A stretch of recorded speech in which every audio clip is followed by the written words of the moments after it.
எப்படி வர்த்தகத் துறையில இந்த அளவு தூரம் வெற்றிகள் உயரங்களை தொடுவதற்கு என்ன காரணம்? இன்னும் சொன்னா விடாமுயற்சி. தோத்து போட்டோம்னா அதோட இது போகக்கூடாது. எத்தனை தரம் வாழ்க்கையில தோற்றீர்கள்? 3-4 பேரும் பெரிய தோல்வி வந்திருக்கு. அதுகளை தாண்டி திருப்பியும் ஆனால் முதல்ல இருந்து தொடங்குறன்றது சில பேரால இயலாது. அந்த விரக்தியில் வேறு ரக்கிக்க போயிடுவீங்க. அப்படி போனால் திருப்பி வேற இயலாது. நாங்கள் திருப்பி முயற்சி செய்து கொண்டு வர்றதால தான் அது ஒரு சரியான நிலைக்கு வர்றதுக்கு காரணம்.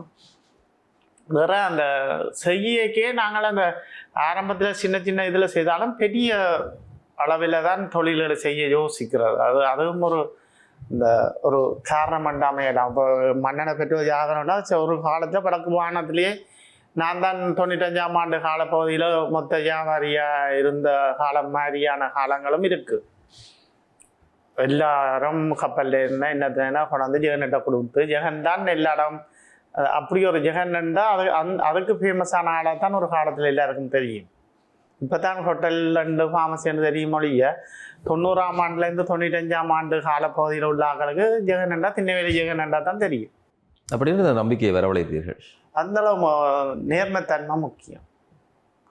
இப்போ ஒருத்தர் எந்த வயசுக்கு எந்த கெப்பாசிட்டிக்கு மேலால் பொருள்களை கொண்டு கடனுக்கு தாரானண்டா, இப்போ கப்பல்லேன்னா ரொலியல்லேன்னா லோட் கணக்கில் கொண்டு 20 வயசும் இல்லை கொண்டு சாமான மில்லியன் கணக்கில் உள்ள சாமானை தாரானண்டா நான் தருவேன் என்ற நம்பிக்கை இருக்கணும். அந்த நம்பிக்கையை நாங்கள் ஒரு ஆட்கள்கிட்ட வளர்த்துட்டோம்னா அதுலேருந்து அடுத்த கட்டத்துக்கு போகிறது இலகுவாக இருக்கும். வாழ்க்கையினுடைய